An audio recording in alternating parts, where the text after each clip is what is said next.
안녕하십니까. 투자만렙 박용호입니다. 유튜브로 찾아가는 투자연금 세미나 2부 순서 진행하도록 하겠습니다. 앞서 말씀드린 대로 이번 2부 순서에서는 연금으로 투자할 때 투자자들이 꼭 묻는 질문은 이라는 주제로 진행을 해볼 텐데요. 이번 연금 이해력 조사하고 관련된 그 주요 조사 결과를 앞서 말씀드렸는데, 그 중에서 저조한 문항, 그러니까 정답률이 저조한 문항들이 많았던 것이 특별히 연금 운용 및 투자와 관련된 지식들이었습니다.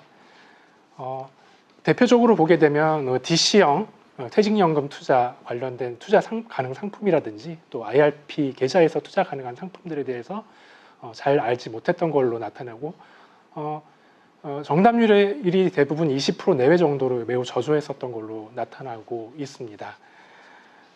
그래서 일단 이런 조사 결과를 바탕으로 해서 이번에 투자와 관련돼서 어떤 조언을 드릴 수 있을지 집중적으로 좀 진행을 해보도록 하겠습니다. 오늘 두 분의 전문가들을 같이 모셔봤습니다. 두 분의 전문가는 미래에셋증권에서 법인 RM센터에서 일을 하시고 계시는 강유리 선임 매니저시고요. 그리고 미래에셋 자산운용에서 연금 관련 펀드를 운영하고 계시는 김정옥 팀장님 나와 계십니다. 제가 이제 간단하게 소개를 드렸는데 조금 더 자세하게 본인 소개를 하시는 일과 함께 좀 말씀해 주시면 좋겠습니다. 먼저 강유리 선임 매니저님.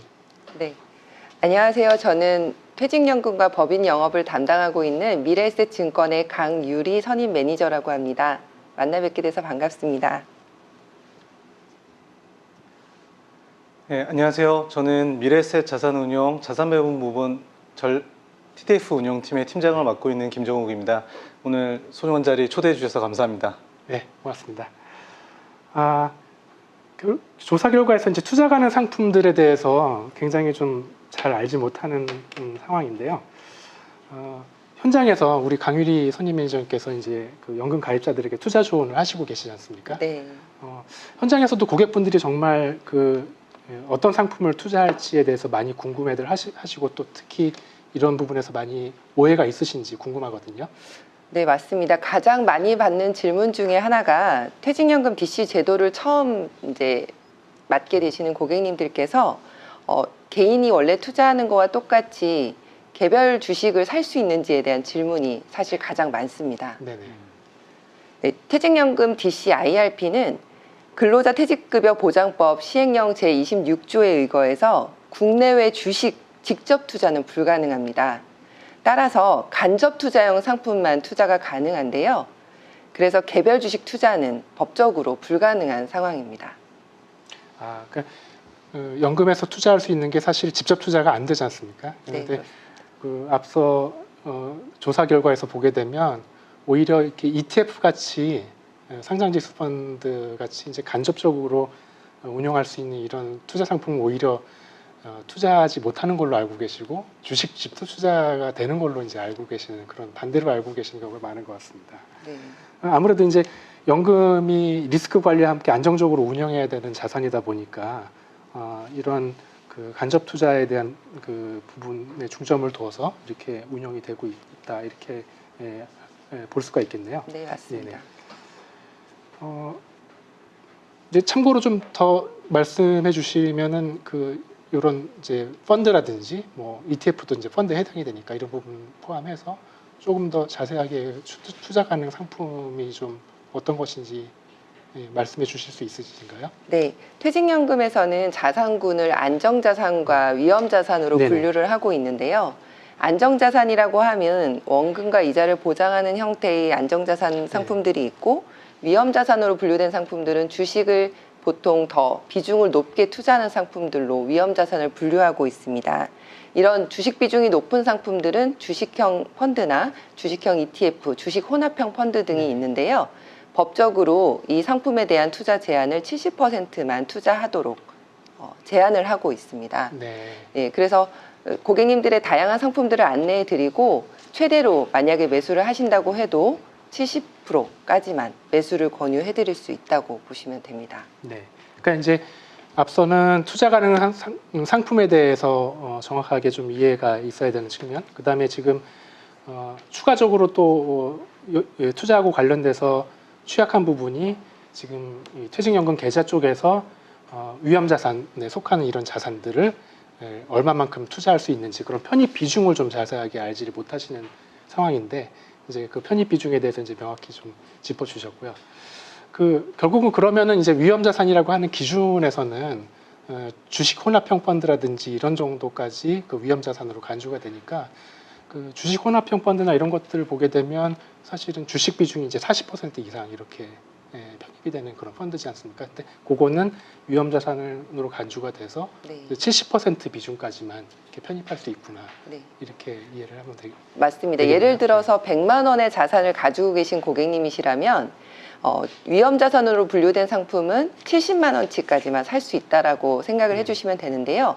그 최대가 70만 원이고 나머지 30만 원에 대해서는 안정자산으로 분류된 상품을 매수를 해서 포트폴리오를 구성을 하셔야 됩니다.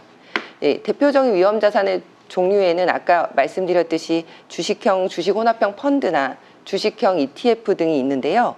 부동산 관련 리츠 상품들도 위험자산으로 분류가 되고 있습니다. 안정자산의 대표적인 상품은 원리금 보장형, 채권형, 채권혼합형 펀드, 그리고 채권형 ETF, 그리고 마지막으로 TDF 시리즈가 모두 대표적인 상품들입니다. 네. TDF는 이제 펀드이긴 한데 요거는 이제 안전자산으로 분류돼서 100%까지 요걸로는 100%까지 이제 그 투자를 할 수 있는. 네, 투자 가능 안정자산으로 분류가 되어 있습니다. 그런 점들도 좀 이렇게 알아두셔야 되는 점인 것 같고요. 맞습니다. 네. 그런데 이제 이런 이제 위험자산이나 이런 것들을 이제 비중을 자산 구성 비중을 조정한다든지 하는 이런 리밸런싱이 이제 필요하지 않습니까? 이런 것들을 할 때 좀 유의점이 있는 것들을 또 고객분들한테 설명을 해주시고 계신지 궁금하거든요. 네, 맞습니다. 그 리밸런싱에 대한 부분들이 또 가장 중요한데요. 아까 예컨대 100만 원 중에 70만 원의 위험 자산을 매수했다라고 가정을 하면 7대 3으로 매수 비중을 처음에 매수를 하실 수 있는데 이 주식 자산이 수익이 나서 조금씩 더 자산의 크기가 커지면 총 자산의 비중에서 주식 비중이 70%를 초과하게 됩니다. 그러면 위험 자산이 초과되었다는 알림 메시지를 받게 되실 건데요. 만약에 고객님께서 그대로 매수 비중을 조절하지 않고 그대로 가져가신다면 그것을 강제로 매도해야 되는 이슈는 없을 수 있으나 만약에 상품을 다시 구성하기 위해서 매도를 하셔서 현금화시킨 뒤 다시 상품 구성을 하실 때는 다시 또 총 자산의 70%를 체크함으로써 같은 자산을 매도하고 다시 같은 자산을 살 때 주식 수량이나 좌수 수량이 적게 매수될 수 있는 가능성이 있으므로 유의하셔야 합니다. 네, 그러니까 변동된 상품 비중은 이제 그대로 유지를 할 수는 있는데 이제 그 상태에서 상품을 이제 다시 교체한다든지 네. 교체 운영을 한다든지 할 때 그때는 이제 제한이 또 새로 생기는 네, 맞습니다. 그런 것들을 유의해야 되겠군요. 예, 예. 그래서 이제 이렇게 그 운용사전 편입 비중, 그 위험자산에 대한 편입 비중까지 관련된 그 내용을 좀 알아봤는데 사실 이렇게 아까도 이제 살펴봤지만은 이 ETF라는 게 연금에서 이제 충분히 많은 종류로 이제 활용될 수 있다라는 거, 투자할 수 있다라는 이 사실을 좀 잘 모르시고 계시는 분들이 이제 의외로 많지 않습니까? 그래서 그렇긴 하지만 이제 지난해 보게 되면 이제 주식시장이 굉장히 좀 좋았었는데 연금에서도 이제 보도에서 보게 되면은 ETF를 투자하고 계시는 분들이 이제 많아지고 있는 걸로 이제 보도가 나왔거든요. 뭐 우리 국내 이제 주요 6개 증권사 쪽에 주로 이제 통계를 보게 되면은 연금저축계좌의 ETF 잔고가 뭐 그 작년 같은 경우에 그 전년도에 비해서 4배 정도 가까이 이렇게 아무래도 전반적으로 작년에 주식 투자 붐이 많이 일었던 것을 또 이 부분도 이렇게 영향을 많이 받았던 것 같거든요. 이런 ETF가 이제 본격적으로 연금에서 이제 투자에 많이 활용될 텐데, 그럼 이제 그 어떤 일반 펀드와 비교해서의 어떤 특징이라든지 뭐 장점 뭐 이런 것들이 좀 있는지 한번 어떻게 좀 설명하고 계신가요? 네, ETF라고 하면 좀 생소하신 경우들이 있으실 수 있는데요. ETF는 말 그대로 펀드를 상장해서 매매하는 형태의 상장된 펀드입니다. 장기간 운용을 하실 때 ETF의 장점은 보수가 저렴하다라는 부분들이 특징적이고요. 그리고 아무래도 실시간으로 매매하시는 방식이다 보니까 시장의 변동이 크거나 유동성이 커졌을 때 바로 대응력이 빠르다라는 부분도 큰 장점으로 부각이 돼서 작년 시장에서는 ETF가 핫한 트렌드로 자리매김하게 되었습니다. 네네. 그 혹시 그 이제 ETF를 적절하게 이제 조언을 해주실 때 그 개인의 어떤 위험 선호나 뭐 투자 성향에 이런 것들을 좀 고려를 하실 것 같은데 그런 것에 따라서 이제 제안해드리는 어떤 부분이라든지 뭐 이런 것들은 좀 어떤 것이 있을까요? 네, ETF는 아무래도 이제 변동성이라는 부분들을 가져가는 상품이시기 때문에 위험 선호도에 따라서 상품들을 제안하고 있는데요. 최근 트렌드에 맞게 테마형 ETF를 중점적으로 추천을 해드리고 네. 있고 안정적인 성향의 고객님이시라면 배당 수익률이 높은 ETF로 인컴형 ETF를 추천해드리고 있습니다. 네. 네, 그래서 배당에 대한 수익들이 분기나 반기에마다 들어오는 형태로 인프라나 리츠 형태의 ETF를 추천해드리고 있습니다. 네. 적절하게 이제 그 투자 성향이라든지 본인의 어떤 위험 선호를 감내할 수 있는 성향에 맞춰서 이제 추천드리는 부분이 있을 텐데 네. 그래도 기본적으로는 지금 그 말씀해주신 가운데 뭐 테마형 ETF 이런 것들이 굉장히 좀 핫할 것 같고 네.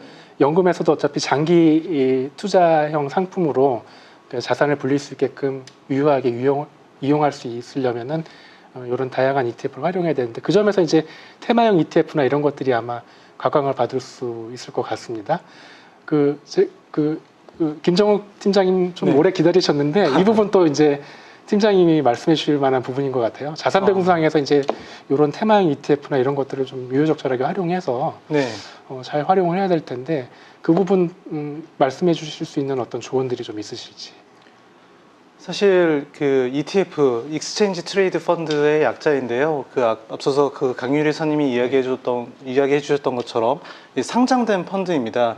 이 상장된 펀드가 사실 펀드 비즈니스 내에서 굉장히 혁신적인 상품이라고 네네. 볼 수가 있고요. 그 저같이 자산 배분을 하는 사람들 입장에서는 그 다양한 ETF를 나누어 투자하는 그 ETF 매니지드 포트폴리오라는 EMP 형태의 자산 배분형 펀드를 또 운용을 하고 있고 네. 또 증권사 같은 경우에서는 다양한 ETF를 섞어서 ETF 랩이라는 상품으로 그 고객들의 은퇴자금을 운용을 하고 있는데요. 그 앞서 말씀해 주셨던 것처럼 그 ETF가 과거에는 뭐 미국 지수라든지 S&P 500이라든지 나스닥 이러한 그 브로드 인덱스를 쫓아가는 형태의 ETF가 유행이었었는데 네. 가장 최근에는 그 테매틱 ETF라고 해서 뭐 예를 들어서 중국의 뭐 반도체 아니면은 중국의 전기자동차 이런 부분들의 섹터에 집중이 되어 있는 그런 테매틱 ETF가 굉장히 큰 화두가 되고 있고요. 그 뭐 투자자 전설적인 투자자죠. 뭐 피터 리치 같은 경우에는 본인이 그 생활을 하면서 그 관심을 기울이고 직접 겪게 되는 그런 부분들에서 투자 아이디어를 많이 가져간다라고 하셨는데요. 네. 그 개인 투자자분들 입장에서는 그러한 테매틱 ETF가 만약에 태양광이라든지 반도체 산업에 호황이 있을 수 있다라고 생각이 된다라고 하면 그런 걸 좀 적극적으로 네. 활용하실 수 있을 것 같아요. 예. 네. 뭐 사실 그 테마형 ETF 이런 것들이 초기에 이제 지수형 ETF나 이런 것들에서 네. 좀 더 발전적인 형태로 성장을 추구하는 형태로 이제 많이 출시가 된 그런 ETF들인데 과거에는 기본적으로 이제 업종이나 이런 것들에 대한 지수들이 있었지 않습니까? 근데 네. 이제 앞으로 향후에 메가 트렌드를 쫓는 그런 새로운 어떤 세부적인 섹터들 이런 네. 것들이 많이 이제 구성이 돼가고 있는데 뭐 그런 측면에서 이제 이런 ETF들이 장기 성장형 투자를 추구를 할 때 굉장히 많은 도움이 될 것 같아요. 네. 아무래도 개별 종목에 가지고 있는 높은 변동성을 네네. 하나의 포트폴리오로 만들어서 성장을 네네. 시켰기 때문에 변동성도 낮아지고요. 네. 그리고 또 말씀하셨던 것처럼 그런 메가 트렌드라든지 이런 거를 캐치하는 게 그 개별 종목에 대해서 별도로 공부를 해야 되는 것보다는 훨씬 수월하다는 장점이 있는 것 같습니다. 네네. 예. 그 퇴직연금이나 이런 투자 관련해서 이제 문제가 많은 게 아무래도 지금까지 짚어봤던 것처럼 결국은 이렇다 보니까 이제 가입자들이 투자 관련해서 어려운 점이 많고 하다 보면 이제 운용 지시를 하는 게 굉장히 힘들어질 것 같습니다. 뭐 일부분은 너무 좀 복잡하고 어려운 것 같아서 방치하는 그런 부분들도 있겠고. 그래서 이제 상담을 해보실 때 이런 가입자들이 어떤 어려움을 갖고 있는 것 같은지 이런 운용 지시 측면에서 그런 것들에 대해서 좀 더 쉬운 방법을 제시해 주시거나 간단한 방법을 좀 이렇게 설명을 해주시는지 그런 부분 좀 설명을 좀 부탁드립니다. 네, 우선 저희 같은 경우에는 우선 퇴직연금에 처음으로 가입하시는 고객님들께 PB분들을 1대1 매칭을 해서 전담 PB분들이 상품 전반적인 것에 대해서 우선 설명을 드리고 투자 가능 상품과 투자 성향에 맞게 추천을 해드리고 관리를 해드리는 방식으로 진행을 하고 있습니다. 그리고 요즘 워낙 비대면 시대에 웹에 대한 어떤 사용이 늘어나기에 따라 처음에 이제 만날 때부터 웹 사용법을 알려드려서 실시간으로 본인의 수익률들을 체크하고 손쉽게 상품을 변경할 수 있도록 제공을 하고 있는데요. DC IRP 계좌 같은 경우에는 퇴직연금 법의 적용을 받아서 ETF 거래 수수료가 면제가 되고 또 선취형 펀드가 따로 운용되지 않도록 제한을 받고 있습니다. 그러니까 선취형 펀드라면 이제 가입할 당시에 이제 수수료나 이런 것들을 먼저 떼는 그런 펀드인데 맞습니다. 여기서 연금 계좌 퇴직연금 계좌 쪽에서 ETF 관련돼서는 이제 그런 것들이 없습니다. 없는 네. 그런 선취형을 만약에 많이 하시는 경우는 잦은 매매를 통해서 과한 이제 비용을 내실 수가 있는데요. 선취형 펀드가 없기 때문에 고객님께서 운용하실 때 수익이 만족스러우면 또 언제든지 교체 매매가 가능합니다. 네. 그래서 상품 변경에 대한 제한 횟수 없이 원하시는 상품을 자유롭게 매매하시고 변경하실 수 네. 있는데요. 단 원리금 보장형 상품의 경우에는 1년을 꼭 지켜야만 드리는 금리이기 때문에 1년이 되지 않아서 상품을 교체하는 경우에는 제공된 금리가 이제 전액 다 나오지 않는 그런 부분들에 대한 이슈는 있을 수 네, 있습니다. 이제 원리금 보장 상품과 관련해서는 그런 예금 금리 네. 그런 쪽을 좀 주의해서 좀 보셔야 되겠다. 맞습니다. 말씀이시고 전반적으로 보게 되면은 이 모바일 앱이나 이런 것들을 일반적인 그 주식 직접 투자에서도 지금 많이 사용하고 있지 않습니까? 네, 밀레니얼 투자 시대나 뭐 이런 네, 것들 네. 때문에. 근데 연금도 역시 뭐 마찬가지로 다 이렇게 모바일 앱을 통해서나 또 MTS 통해서나 이런 것들로 이제 그 투자 상품도 점검을 할 수가 있고 다 네. 가능하다는 말씀이시죠? 맞습니다. 그래도 이제 지금까지 이렇게 뭐 운용 지시나 혹은 그 투자와 관련된 연금 이해력으로 봤을 때 좀 충분히 사실상은 쉬운데 방법을 몰라서 못했던 부분들을 이렇게 설명을 좀 잘 해주셨는데요. 그래도 이게 내가 직접 운용 지시를 하고 운용한다는 게 어려울 수 있다. 이런 한계가 있을 수 있을 것 같아요. 그러면 이제 거기에 대해서 이제 그 대안이 될 수 있는 것들이 뭐 적격 그 디폴트 옵션이라든지 특히 이제 자동 자산운용 상품이라고 할 수 있는 TDF 이런 것들을 활용해 볼 수 있는 그런 부분이 될 것 같습니다. 그러니까 TDF가 작년에 이제 뭐 ETF나 이런 것과 마찬가지로 굉장히 좀 부각이 좀 많이 됐다라고 볼 수 있는데 TDF가 스타코가 역시 그 순자산 기준의 스타코가 좀 많이 증가하는 편입니다. 그래서 2020년 같은 경우에 지금 5.2조 원 정도의 그 순자산 금액을 좀 보이고 있는데요. 대부분이 그 그림에서 보시는 것처럼 90% 이상은 이제 그 퇴직연금 계좌 쪽 혹은 개인연금 쪽 이런 쪽에 계좌 쪽에서 지금 투자가 된 걸로 이렇게 나와 있는 정도로 연금하고는 사실은 요 TGF라는 상품이 굉장히 뗄래야 뗄 수 없는 그런 관계가 지금 돼가고 있는 것 같습니다. 김정우 팀장님은 이제 그 TDF를 이제 운용을 하고 계시지 않습니까? 그 TDF 쪽 관련된 이제 자산운용, 연금 자산운용 이런 거 담당하고 계신데 이렇게 이제 생애 주기에 맞춰서 설계된 TDF를 이제 대체적으로는 그 상품에 대해서는 좀 알고 있는 분들도 계실 텐데 이제 TDF라는 게 보다 좀 구체적으로 어떤 원리로 작동을 하는 건지 그리고 이제 자산 운용이나 자산 운용 지시의 어떤 편리성과 관련해서 어떤 그 장점을 제공하고 있는지 좀 그런 부분 좀 설명을 좀 부탁드립니다. 네. 우선 타겟 데이트 펀드 TDF는 타겟 데이트 펀드의 약자고요. 여기서 말하는 타겟 데이트 펀드는 고객의 은퇴 시점을 이야기하고 있습니다. 그래서 고객의 은퇴 시점까지 위험 자산과 안전 자산의 비중을 조절을 하면서 그 은퇴에 도달하는 시점까지 글로벌 자산 배분을 대신 해드리는 상품이라고 볼 수 있을 것 같고요. 네. 그 타겟 데이트 펀드 같은 경우에는 미국에서 1993년도에 최초로 런칭이 된 이후에 대표적인 그 은퇴 솔루션이라고 보실 수가 있을 것 같아요. 그 이유는 그 미국에서도 한국과 똑같은 퇴직연금의 변화가 있었었는데 DB에서 DC로 전환이 되면서 그 각각의 가입자들이 그 투자 의사결정을 내려야 되는 순간이 됐는데, 그러한 의사결정을 내리기 위해서 여러 가지 그 경제 상황이라든지 어떤 투자 상품을 고를 것인지에 대한 어려움이 있었습니다.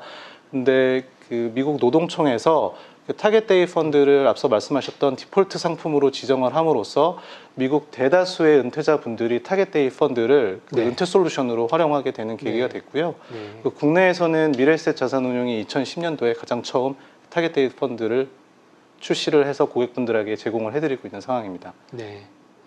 그 지금 기본적으로 이제 생애 주기에 맞춰서 맞춤 설계가 돼 있는 것이 네. 이제 TDF의 기본적인 그 구조인데, 그래도 사실은 이 구조가 결국은 이제 그 퇴직 시점에 맞춘 어떤 빈티지 연도 네. 이런 것을 기준으로 해서 설계가 돼 있지 않습니까? 네. 근데 여기에 맞춰서 이제 위험 자산인 주식 비중을 뭐 줄이는 이런 뭐 글라이드 패스나 이런 것들, 자산 배분 곡선을 이제 조정하는 부분들, 그런 것들이 들어가 있는 것인데, 그래도 이런 그 원칙적인 어떤 부분들이 있긴 하지만은, 예를 들면은 본인의 어떤 그 취향이, 또 투자에 관련된 취향이 좀 있을 수 있지 않습니까? 네, 있죠. 아직 이제 이제 생애 주기상 올해 이제 소득을 올릴 수 있는 그런 젊은 층들은 주식 비중이 높은 그런 이제 빈티지 연도가 좀 긴 그런 TDF를 선택하는 게 기본이 되지만, 이거를 뭐 나이가 드신 분들이라고 할지라도 조금 그 공격적으로 운영하고 싶으시면은 또 그런 빈티지를 선택할 수도 있을 텐데, 네. 그런 관점에서 그런 성향에 맞춘 어떤 TDF나 이런 것들을 좀 선택할 수 있는 그런 방법들도 좀 있을까요? 네. 그 기본적으로 타겟 데이 네. 펀드는 그 시간이 흐름에 따라서 안전자산의 비중을 높여가는 방식으로 네. 그 쌓여진 자산을 보호하는 기능을 가지고 있는데요. 네네. 미국의 사례를 보면 어떤 운용사 같은 경우에는 최초의 시드머니를 안정적으로 보관하는 것이 중요하다라는 의미로 최초의 젊은 시기에 안전자산의 비중을 더 높이고, 그리고 자산이 쌓인 이후에 보다 공격적으로 투자하는 형태의 자산 배분 곡선을 가지고 있는 타겟 데이 펀드도 있습니다.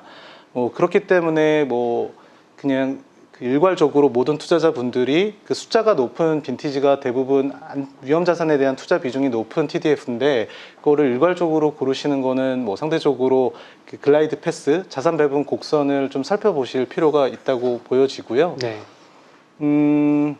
저 같은 경우에는 저희 퇴직연금을 제 은퇴 연한에 맞춰서, 저는 현재 80년생이고 그리고 61세까지 근무한다라는 가정하에 TDF 전략배분 TDF 2040에 가입을 하고 있는데, 그 미래에셋 자산운용 분들도 전략배분 TDF를 많이 가입하고 계시고요.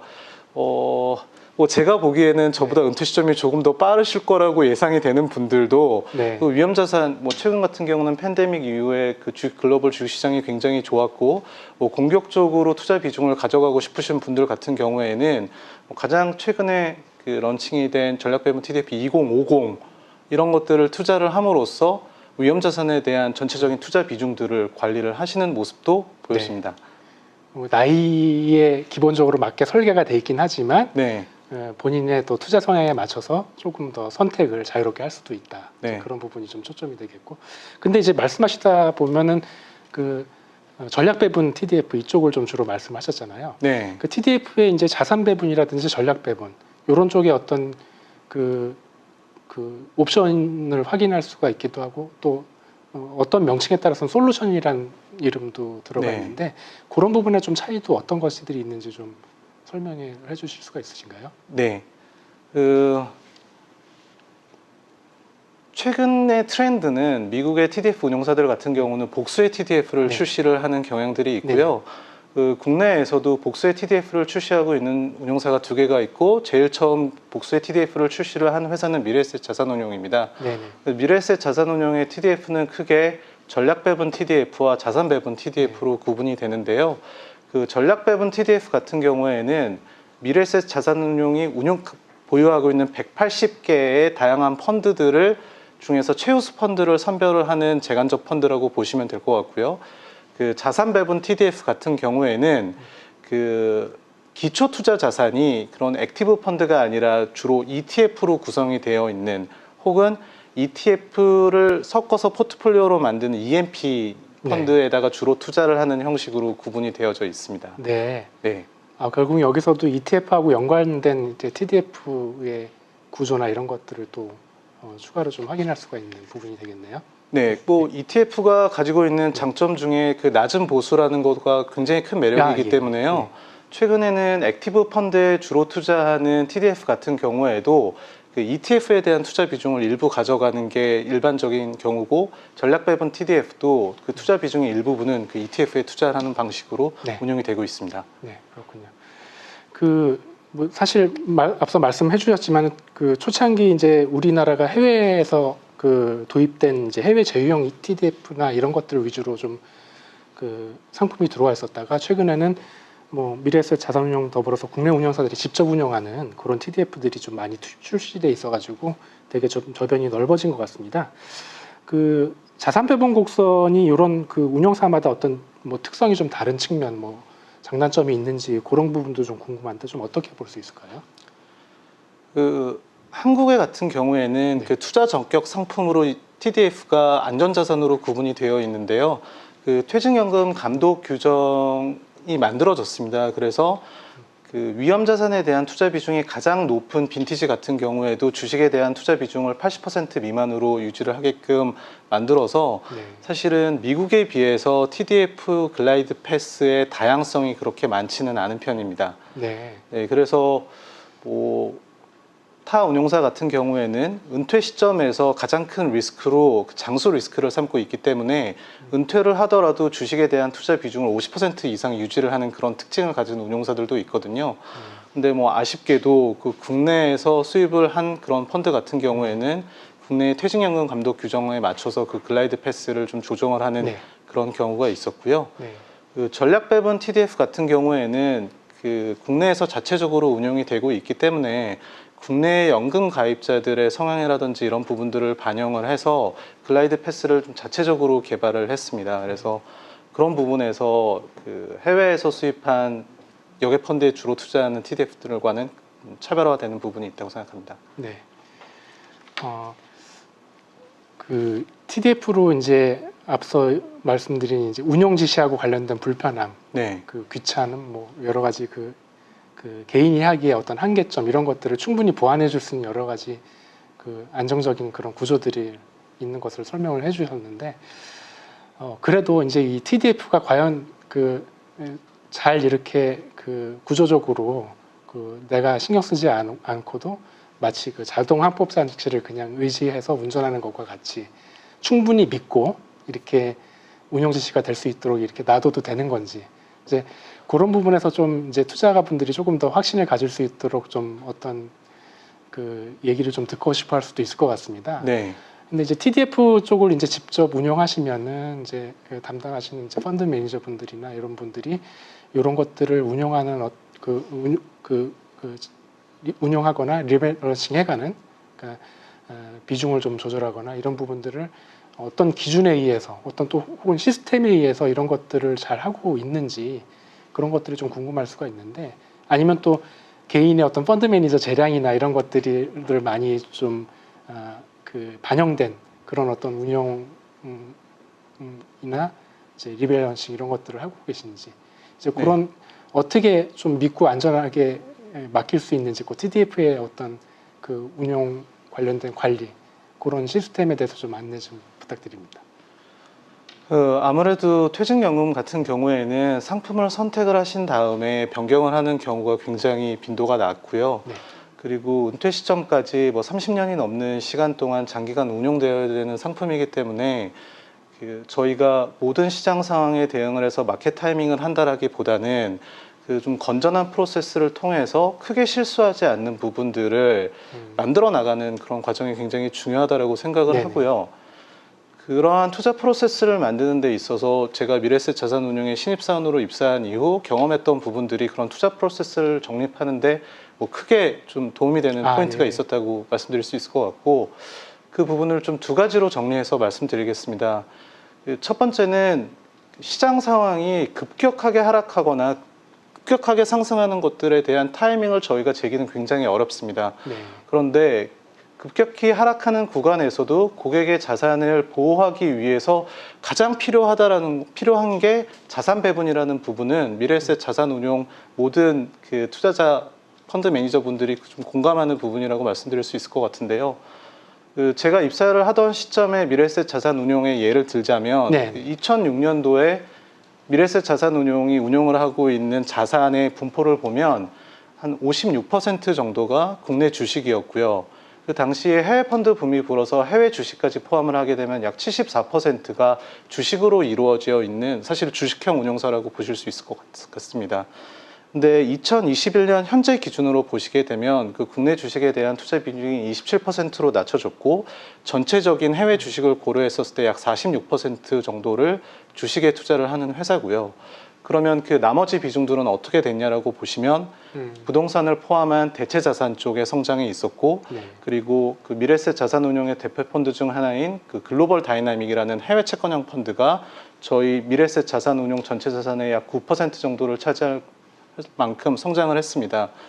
사실 2006년 이후를 되짚어 보면은 금융위기도 있었고 가장 근 시일 내에는 팬데믹이 있어서 코로나 바이러스로 인해서 시장이 20% 이상 하락하는 구간들이 있었는데 그런 구간에서도 미래에셋 자산운용이 꾸준히 성장할 수 있었던 부분에는 고객의 자산뿐만이 아니라 미래에셋 자산운용의 운용 자산 자체가 다변화됐던 것들이 가장 중요한 포인트라고 생각을 하고요. 저희는 그런 조직에 속해져 있었기 때문에 자산 배분이 굉장히 중요한 키다라는 게 전체적으로 공감대가 형성돼 있다고 보시면 될 것 같아요. 그 두 번째는 미래에셋 자산 운용의 비전인데요. 저희는 고객의 성공적인 자산 운용과 평안한 노후를 위해 기여한다라는 비전을 사실은 가지고 있습니다. 그래서 그 연금 마케팅 부분이 별도로 조직이 되어 있고 TDF 운영팀을 보유하고 있는 운영사도 국내에서는 단 하나밖에 없다라고 보실 수 있을 것 같아요. 앞서서 그 TDF의 성장세에 대해서도 말씀을 해주셨지만 그 TDF를 포함한 전체적인 저희가 관리하고 있는 연금 자산이 현재 8.5조 정도가 되고요. 그 국내에서는 점유율이 한 23% 정도 됩니다. 그 TDF에 국한돼서 말씀드리자면 그 5.2조의 순자산 중에서 한 42%가 미래에셋 자산운용의 TDF로 구현되어 있으니까 저희가 연금에 특화된 상품 그리고 고객의 평안한 노후를 위해 기여한다라는 거를 깔고 프로세스를 만든다고 보시면 될 것 같아요. 제가 좀 길게 돌아왔는데 그 프로세스에 대해서 좀 간략하게 말씀을 드리자면 그 TDF는 자산 배분형 펀드고 재간접의 형태를 따르고 있습니다. 그래서 세 가지의 절차가 있다고 보시면 될 것 같고요. 첫 번째는 우수한 펀드를 선별해내는 과정이 중요합니다. 그게 어떨 때는 액티브 펀드일 수도 있고 어떨 때는 ETF가 될 수도 있을 것 같고요. 그리고 두 번째는 그렇게 선별한 펀드를 어떤 식으로 자산 배분할 것인가라는 과정으로 넘어가게 되는데 그 부분은 가장 첫 번째는 전략적 자산 배분이라고 보실 수 있을 것 같고요. 그거는 TDF 같은 경우에는 한 40년까지 남은 은퇴 시점에서 위험자산과 안전자산을 배분 비중을 조절하는 굉장히 장기적인 관점의 글라이드 패스를 구현하는 방식이 이제 전략적 자산 배분이라고 한다라고 하면 3개월에서 6개월 정도의 투자 자산에 대한 전망을 바탕으로 해서 그 각 전략에 대한 배분 비중을 조절을 하는 그런 전술적 자산 배분을 수행을 한다라고 보시면 될 것 같아요.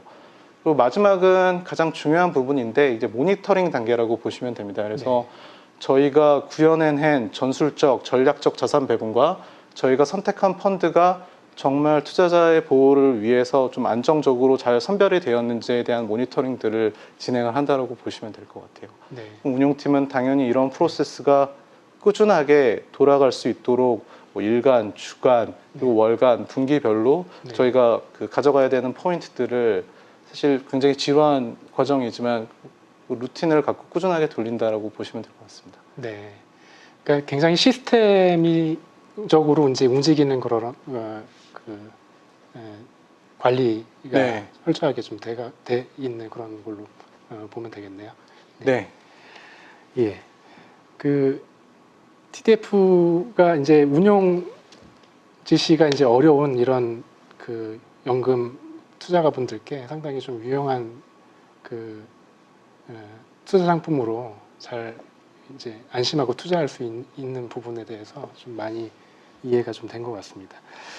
그 강유리 선임 매니저님께 한번 질문드리겠는데 현장에서 지금 TDF의 연금 투자하고 관련해서는 또 뭐 ETF도 그렇지만 역시 뭐 마찬가지로 많이 뭐 그 관심이 좀 있을 걸로 보이는데 어떻게 좀 조언을 특별하게 하고 계신지.